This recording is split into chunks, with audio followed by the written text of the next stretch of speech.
nace otro sol y nos trae otra esperanza. Pero cuando pierden los seres humanos esta esperanza, creo que entonces dificulta vivir de los seres humanos. No sé, no me han dicho el tiempo que disponía, pero a mí siempre me gusta más ir en las partes de preguntas y respuestas, porque esto ayuda a aprender mutuamente, a aclarar las dudas y también tener fundamentos para razonarse o no razonarse, o si tenemos que corregir algo de nuestra actitud aún, si tenemos que intensificar nuestras labores. ¿De qué piensan ustedes en ese sentido? Como es la lema, ¿cuál es el papel de la comunidad islámica en construcción de paz?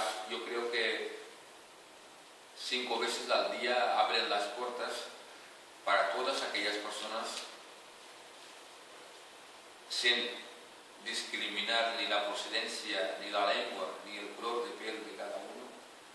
Ahí entran casa de Dios quien sea, mientras cumple con los mínimos, que esté consciente, que esté limpio, que no genera molestia para los demás. Se puede entrar 5 veces al día, se puede estar el tiempo que necesite, se puede buscar soluciones que quiera buscar, tanto espiritualmente como laboralmente, como moralmente, y hacemos el labor. Yo me acuerdo cuando hace más de 10, 12 años habíamos empezado haciendo plegaria junta, plegaria interreligiosa. No es que generaba muchas dudas y críticas en las parroquias y iglesias, hostia, los moros van a venir a la iglesia. No, incluso propios musulmanes, los asistentes fieles nuestros, nos decían, ¿no es pecado ir a la iglesia? Le decíamos, no. Si no es pecado venir a la mezquita, tampoco es pecado ir a la iglesia o a la sinagoga.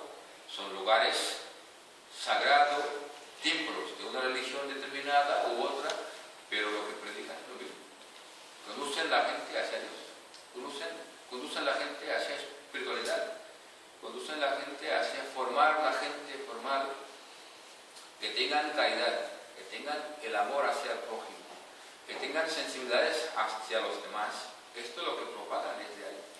Y cuando primera vez unos chavales de 14, 15 años repartían las neuras de Navidad en la propia del Carmen, primero les costaba mucho entrar, pero luego se sentían tan felices porque son tabúes las leyendas urbanas que aquí no se puede entrar. Y pocos tiempos después, cuando empezamos con las jornadas de puertas abiertas en las mezquitas, una iniciativa pionera desde el Camino de la Paz, desde el año 2001, mucho antes de UCS, dio otro aire. Y entonces poco a poco se contagió de manera sana a otras comunidades islámicas también, y ahora ya es una cosa oficial a nivel de Estado español. Todas las mezquitas, como mínimo 2 veces al año, abren sus puertas para todas aquellas personas que quieran visitar, entrar, saber qué hacen. Y nosotros, de hecho, abrimos puertas por la mañana y hasta la tarde, noche ya está abierto, y nadie tiene que tener dudas ni miedo para entrar, porque están abiertas para todas las personas que quieran entrar, quieran preguntar, quieran visitar, quieran conocer. Con las escuelas, con los institutos, con las universidades, hasta incluso de Miami y aquí, no sé si es Pere Virgili, de la Rueda Religiosa, y otras universidades, siempre cada semestre tenemos visitas programadas para que los alumnos, los jóvenes, aquellos que tienen unos prejuicios típicos sobre el Raval, sobre Ciudad Bella, sobre otras tradiciones, otras culturas, otras confesiones, puedan visitar. Y siempre cuando vienen con unas reservaciones, y cuando se van, ya van muy contentos.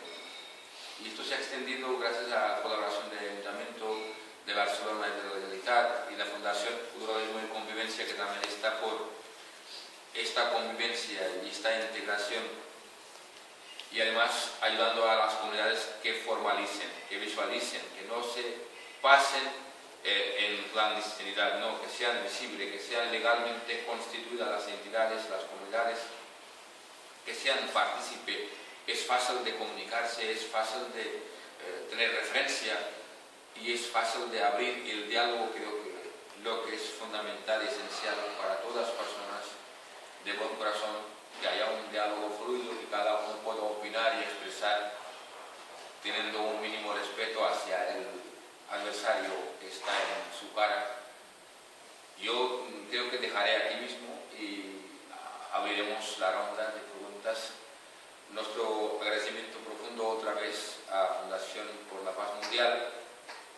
Hace más de un año, Minhaj al-Quran, la entidad hermana, que es global, también es miembro del Consejo de Seguridad de Naciones Unidas.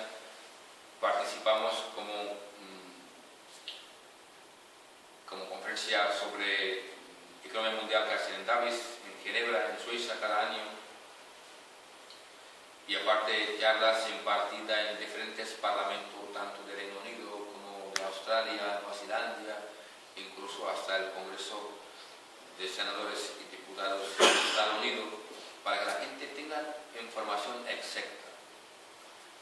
Y para sofocar, erradicar el pensamiento que no da razón al otro, que es el terrorismo y el suicidio, el fundador de nuestra entidad, que es el profesor Mohammad Tahir al-Qaderi, ha hecho más de 5.500 discursos en diferentes lugares, diferentes horas, y todas están grabadas, y no hay ningún tema que afecte al ser humano que no esté tratada en sus discursos. Ha escrito un libro de 750 páginas donde se condena y critica con referencias y con razones el suicidio, el terror, inmolarse, porque el Corán es el fuente básico del Islam y de los musulmanes. Dice claramente, salvar una persona es como salvar toda la humanidad, y matar a una persona es como matar toda la humanidad. ¿Y cómo se puede permitir que una persona declara practicando, siendo musulmana, y luego lo que exporta, lo que reparte es el terror, es miedo, es pánico, es muerte, es violencia? Todas las personas tienen derecho a vida, otorgada por Dios, pero a la vez obligación mutua de uno y otro, para que hacemos todo lo posible que la vida sea fácil, sea vivible para todos aquellos. ¿Cuáles son los derechos de vecinos? En la época del profeta Muhammad, la paz de Dios sea con él, aquí todavía no sé si por la ignorancia o por el odio se llama Mahoma, que es vacío, no tiene significado, y todos los nombres tienen un significado. Es Muhammad, el que sea alabado, Muhammad. 2 veces los labios se contan, es el nombre, Muhammad. Es el cariño que tiene en su nombre para la humanidad. Y nunca dijo que Dios me ha enviado para los musulmanes. Ana rahmatul lil alamin. Mi misericordia, mi compasividad es para todos los universos. Todos aquellos que estaban descubiertos hace 1500 años, todos aquellos que nos hemos podido descubrir hasta ahora, y todos lo que nos queda, porque dicen que en Marte existen signos que existía la vida, o en la Luna están buscando agua, y puede ser que encuentren un tarde temprano y que la gente empiece a habitar ese planeta. Pero quién sabe que si algún tipo de vida existe en esos planetas que son lejanos de nuestro pensamiento, pero si Dios ha creado, algo debe tener, sin motivo no ha creado nada.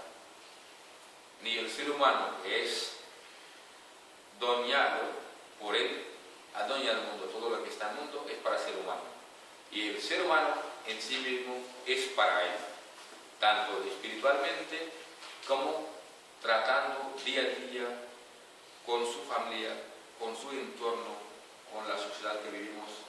¿Cuál es la aportación positiva de una persona?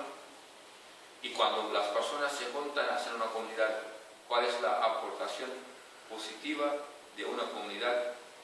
Y aún más obligado cuando es una comunidad religiosa, debe estar consciente.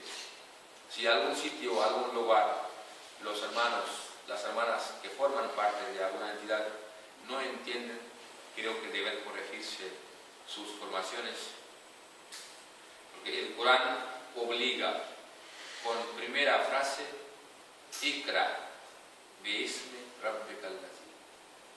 Cuando vino el primer versículo, desvelado por Ángel Gabriel, en el corazón del profeta Muhammad, dijo, lee con nombre de Dios, que es creador del ser humano, que es creador de todos los universos.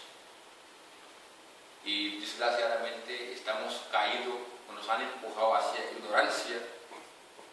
Si no vamos muy lejos, aquí el excelentísimo embajador de Estados Unidos actual en España, el David Solomón, me preguntó hace un año cuando vino y nos invitó a un almuerzo, ¿qué sabe la gente de la época de oro de España? Digo, lamentablemente, estos 800 años de historia que eran tan maravillosas ya no existen. No se habla de esa historia. No sé por qué. Dice, para mí es muy curioso, porque toda la prosperidad, todas las innovaciones y toda la modernidad en Oriente hasta Estados Unidos vienen de esas aportaciones de los grandes sabios de aquellos otros siglos, tanto por la convivencia y igual aquellas cirugías de corazón abierto hacían antes de 1470. Pero hoy en día pocas pistas encontramos que realmente esa gente, esos sabios han aportado algo para la humanidad y cómo la gente había vivido. Muchísimas gracias por estar atento y dar esta posibilidad de hablar con ustedes. Otra vez mi agradecimiento profundo a la Fundación por la Paz Mundial. Estoy en vuestra disposición para que les pregunten.